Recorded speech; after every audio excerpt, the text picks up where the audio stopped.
What if the force that holds you back, that chews through the foundations of your dreams in the dead of night, was not born of weakness? We tell ourselves stories about our failures, we call it procrastination, we label it self-doubt. It misses the most crucial actor in the entire drama of our lives, an actor that operates entirely in the shadows. It is a survival program running constantly, silently beneath the surface of your awareness. Its only directive is to keep you safe, to keep you alive. This is the unconscious rat, and it lives within every single one of us. Understanding this is the first step toward true freedom. To move forward, we must first turn and face this creature. Only then can we begin the delicate work of showing it that the world has changed. Soa. We often frame our struggles in the language of psychology. We speak of the inner child that clings to safety, a vulnerable part of us that needs healing and reassurance. This is a valuable and compassionate lens, but it does not go deep enough. To truly grasp the power of the unconscious, we must travel further back, past the wounds of our childhood and into the very bedrock of our biology. The force we are dealing with is not just a child, it is an animal.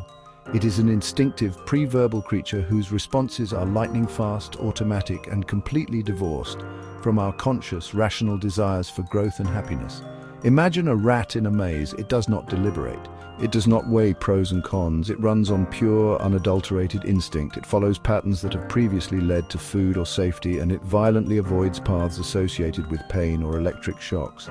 Its reality is simple, binary, and absolute. This is the operational logic of your unconscious rat. When you face a new opportunity, a new relationship, a career change, a spiritual opening, your conscious mind sees potential. But your unconscious rat sees a change in the maze. It senses the unfamiliar, and its ancient programming screams danger, flooding your system with the chemistry of fear and avoidance. This is why conscious intention so often fails. You can set goals, create vision boards, and repeat affirmations until you are blue in the face. Yet you find yourself inexplicably frozen, unable to take the necessary action. This is not a failure of your character. It is the success of your unconscious protection mechanism. It is your inner rat pulling the emergency brake because it has mistaken the thrill of expansion for the terror of a predator.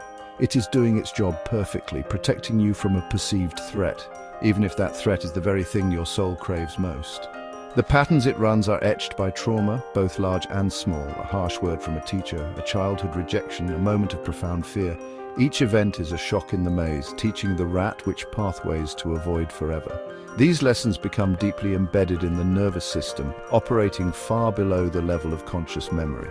So, when you feel that familiar pull of sabotage, that urge to retreat into distraction or old habits, know that you're not broken. You're simply witnessing an ancient survival program in action, a program that believes it is saving your life by keeping you small, silent, and safe.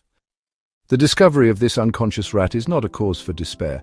It is a profound revelation, a key that unlocks the very nature of our inner conflict.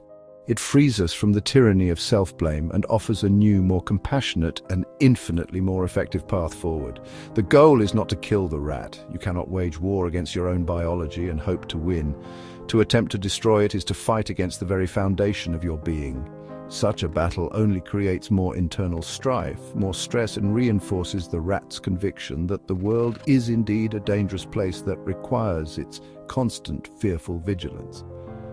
The path to sovereignty, to true self-mastery, is one of integration, not annihilation. It is a journey of conscious alchemy. We must learn to become the master of our own inner maze. Instead of being a victim of the rat's panicked scurrying, we must become the calm observer, the scientist of our own soul. The work begins with turning our awareness inward, not to judge or to fix, but simply to watch. We must learn to feel the twitch of the rat, to notice its panic when we approach the edge of our comfort zone, and to meet its fear not with frustration, but with a steady, unwavering presence. This journey will take us through the coded messages of our dreams, where the unconscious speaks in a language of symbols and archetypes. It will ask us to stress test our own nervous systems, to intentionally drop into stillness amidst the chaos of modern life, proving to our primal instincts that we can be safe even when we are not running or hiding. This is the modern form of an ancient spiritual practice, the alchemy of turning the lead of our primal fear into the gold of conscious presence. It is about transforming the very energy of fear from a force of sabotage into a fuel for creation. Ultimately, We're not seeking to escape the rat, but to transform its role. By integrating its powerful instincts, the rat ceases to be a saboteur and becomes an ally. Its sensitivity becomes our intuition. Its speed becomes our decisiveness. Its survival drive becomes our creative life force. This is the path from being a prisoner of your own biology to becoming the architect of your reality. This is how you stop fighting with yourself and start becoming creation itself. The journey begins now, with the simple acknowledgement of the unseen force within, and the choice to finally meet it. We often dismiss dreams as random noise, but this is a profound misunderstanding. Across cultures, dreams were understood as coded messages from the deeper parts of the psyche. When something hidden is ready to be seen, it will first appear in the theater of the mind at night. Your dreams are a symbolic language, a direct communication from your unconscious. Sacred dreams often arrive at pivotal moments, invitations to a deeper conversation with the self. The symbols that appear are pieces of a puzzle, the vocabulary of your inner world. It shows you the architecture of your inner prison and the map to your liberation. In our quest to understand, the dream is our primary tool, holding the key to unlocking its solution. Among the many dreams that guide awakening, one vision appears with remarkable power. It encapsulates the dynamic between the conscious self and its hidden counterpart. In this dream, the unconscious appears with startling specificity as a single, ordinary rat, contained within a stark black box. For many, it is a direct symbolic blueprint that arrives when the soul is ready for deep integration. The black box represents the unconscious mind, where we store everything we cannot face. Inside is the rat, simply a creature. The dream shows us that the force sabotaging our lives is not a malevolent entity to be vanquished, but a part of our natural animal self. When this dream arrives, it is a sacred invitation to stop running from the box and fearing the rat. The vision is a call to approach the container with curiosity and compassion. The dream tells you that you are now strong enough to look inside and understand that it is not your enemy. It is a guardian of a hidden treasure, and the box it lives in is not a prison, but a chrysalis, waiting for the moment of transformation. The message of the rat in the black box is revolutionary. It reframes our relationship with our shadow. The pain, fear, and trauma within are not toxic waste, but wisdom, energy, and potential. Every experience that caused us to retreat is stored as frozen life force. The rat holds the key to thawing that energy. Instead of avoiding our traumas, we must turn towards them with conscious presence. Bringing gentle awareness to the black box is the first step. We are simply sitting with it, letting the rat know it is seen. The energy of the pain begins to thaw and flow, transforming sabotage into insight and power. Fear becomes intuition, anger becomes fuel, and grief becomes compassion. You are integrating the rat, turning your painful past into a sovereign future. More often, we are summoned into the unconscious. This sacred invitation frequently takes the form of a dream, one of profound weight and clarity, whispering that something fundamental within you is ready to be seen and transformed. It is a sign that the rigid defenses of the ego have begun to soften, that you are strong enough to face what's been hidden. This is a critical juncture, the threshold between victim and master of your inner landscape. The dream is the key handed to you from the depths of your own being. Sacred blueprints for healing and evolution. It is the universe inviting you to step into a larger version of yourself. The only question is whether you will accept the invitation. The unconscious speaks in symbols, archetypes, and raw emotion. We're trying to translate a rich, multi-dimensional tapestry of meaning into a flat, one-dimensional script. Consider the vision of the rat in the black box. Each element is a carefully chosen symbol. The black box is a universal archetype for the unknown, the hidden, the repressed. The rat represents our most primal, instinctual survival mechanisms. The rat is in the box. Our primal survival instinct is linked to our unprocessed pain. It is a diagnostic map of the soul, showing us exactly where the work needs to be done. To ground this, I'll share the Vata vision as it came to me in a dream. I was in an infinite dark void. A black cube floated before me, humming with energy. I knew this box was mine, containing everything I had ever run from. A rat circled the box, guarding it. I realized this rat was the architect of my anxiety. The dream presented a choice: attack or be still. Stillness. Stop fighting and simply be. The key was acceptance. The only way to break the cycle was unconditional presence. The dream was a direct instruction manual for my own healing. Okay? The wisdom of a sacred dream is the alchemical key to transformation. The key is a shift in orientation, to turn towards the shadow. Our instinct is to turn away from discomfort, from painful memories. What we run from gains power. Turning towards the shadow means facing the black box, allowing its energy to be felt. When you feel the urge to run, notice it, acknowledge it, greet the fear. I see you, we are safe right here. Your consciousness is the crucible. The raw material is your fear. The fire that transforms it is your unwavering awareness. You are repatterning the foundations of your being. This is how the wisdom of pain is unlocked. For centuries, seekers retreated to silence, monasteries, caves, mountaintops, to find stillness and transformation. But in our hyper-connected world, escape isn't an option. The chaos is everywhere. What if the monastery is not a place, but a state you cultivate within? Your noisy flat becomes the new monastery. The world's chaos becomes your training ground, not an obstacle, but the tool for forging inner peace. Stillness now means meeting stress with presence, choosing calm in the heart of noise. You become the eye of the storm, discovering that peace is a power you generate from within. This is conscious alchemy, finding unshakable silence not by escaping life, but by engaging with it fully. Sitting in stillness amidst chaos is uncomfortable by design. It's the alchemical fire. All your suppressed emotions and survival instincts surface, desperate for distraction. The urge to move, to escape, is the rat panicking, testing your resolve. Most people give up here, mistaking discomfort for failure. But this is where transformation begins. Your only job: endure the fire, stay present, and observe without judgment. Each moment you resist reacting, you rewrite your nervous system's code. You teach the rat that discomfort isn't a threat, it's fuel for growth. The fire doesn't consume you, it purifies, burning away old patterns. With practice, you move from discomfort to observation, becoming a scientist of your own mind. You notice the subtle signs of panic: a clenched jaw, a racing heart, fleeting anxious thoughts. Instead of fighting, you invite these sensations, watching them with calm detachment. You are the mountain, the rat's panic is just passing weather. This witnessing separates your true self from your reactive instincts. In this gap, you find freedom, the power to choose your response. The rat's panic loses its grip. You see its patterns clearly. By shining light on your unconscious habits, you strip them of their power. You are no longer a prisoner. You are the observer, holding the light. After consistent practice, the system resets.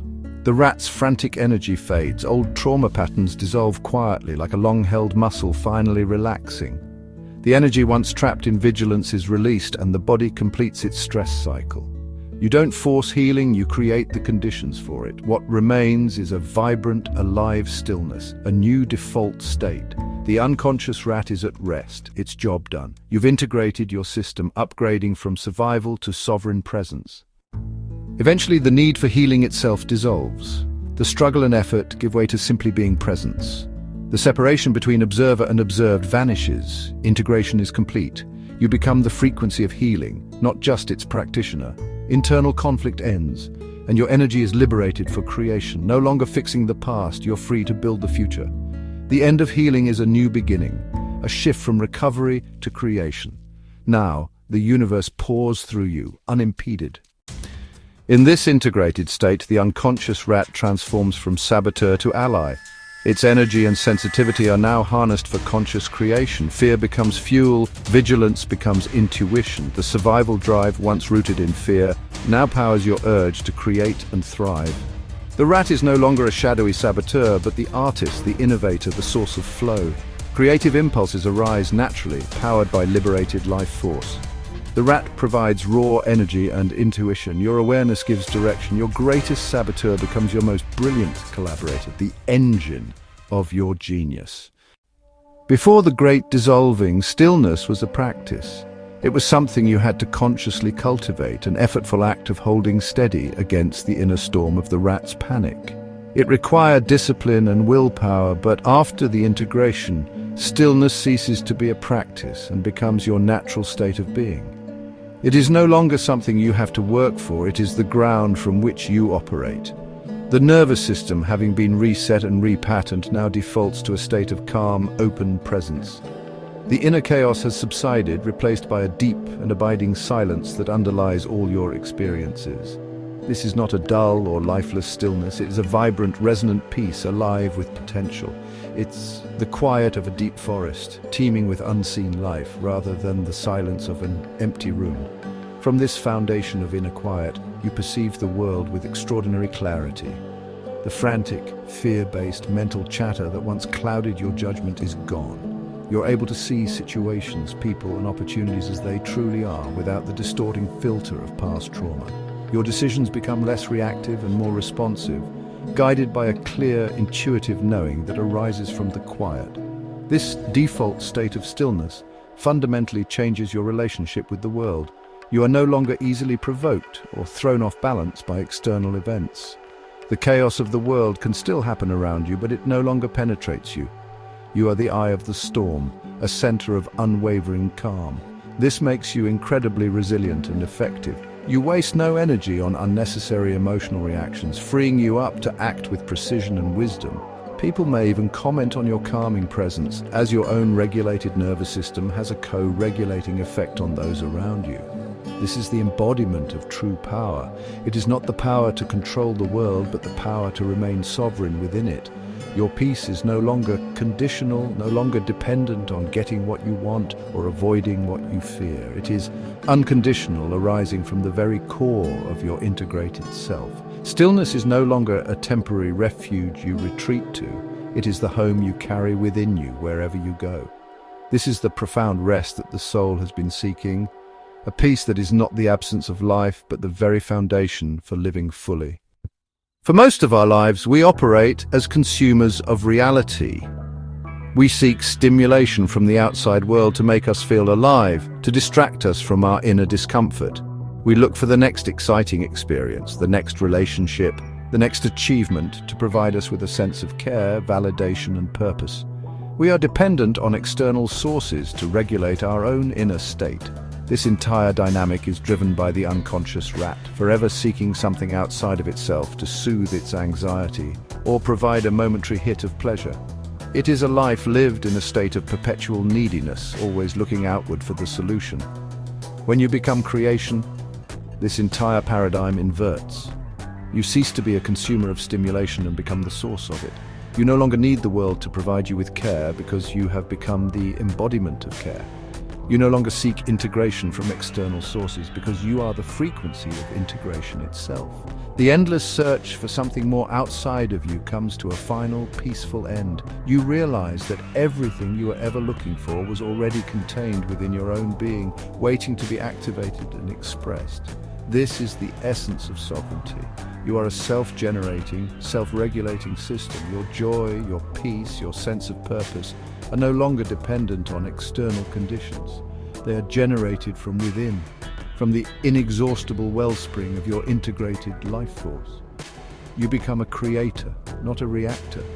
You bring your own energy, your own presence, your own unique frequency to every situation. Instead of asking what you can get from the world, your natural disposition becomes, what can I contribute? What can I create? How can I express this immense, overflowing energy of life that moves through me? You are stimulation, you are care, you are integration. This is the ultimate reclamation of power. It is the understanding that you are not a small, separate self begging for scraps from the universe. You are a sovereign creator, a fractal of the universe itself, endowed with the innate ability to generate reality from the inside out. The rat is no longer running the maze looking for the cheese. You have become the architect of the maze, the source of the nourishment and the dreamer of the dream. This is the freedom your soul has always known was possible. The journey to a sovereign creator is a gradual unfolding. It's a stairway of being, from unconscious reaction to pure creation.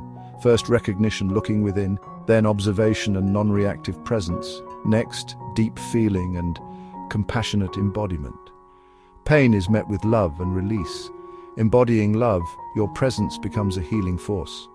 You move as a silent, powerful center of peace. Finally, you become creation itself. The distinction between you and the universe dissolves. You are a conscious co-creator, a pure expression of divine, creative intelligence, a return to the truth of who we have always been. Throughout this journey, a sense of separation remains. There is you, and then there is the rat. You see yourself navigating the maze of your own psyche, trying to find the way out. This perspective is necessary for the initial stages. The ultimate shift occurs when you realize you are not the rat running the maze. You are the maze itself. You are the walls, the corridors, and the pathways to freedom. The entire construct of your inner world is a manifestation of your own consciousness. This shift in identity is profound. It dissolves all remaining traces of victimhood and inner conflict. You are also the dreamer who dreamed the maze into existence. This is the final liberation. You are sovereign over your reality because you recognize it as your own creation. When the dream and the dreamer recognize each other as one, you cross the final threshold. Life becomes a dance to be danced, a work of art to be expressed. It is a state of being radically, fully present with life. It is the seamless integration of the transcendent creator with the physical creation. Actions arise from a deep, silent wellspring of intuitive knowing. The integrated energy serves as a flawless guidance system. The mind is a quiet, efficient servant to the wisdom of your whole being. This is the end of seeking, because what you were searching for has been found as the very ground of your own existence. The constant hum of not enough is gone, replaced by the quiet hum of I am. This is the ultimate sovereignty over your own inner domain. You walk through the world as presence itself, a walking embodiment of creation in every single moment. You are free. We have journeyed together into the hidden architecture of the self. This path, from fear to fuel, from fragmentation to wholeness, is the universal human journey of homecoming. The insights shared here are an invitation. Know that you are standing at a sacred threshold. The rat you feel within you is not a sign that you are broken, it is a sign that you are alive. This path is the work of the new alchemist, the modern mystic. It is the ultimate act of self-love and liberation. You are the maze, you are the dream, you are the stillness that holds it all. All that is left is the radiant, sovereign creator you have always been. You are not alone in this awakening. The invitation is yours to accept.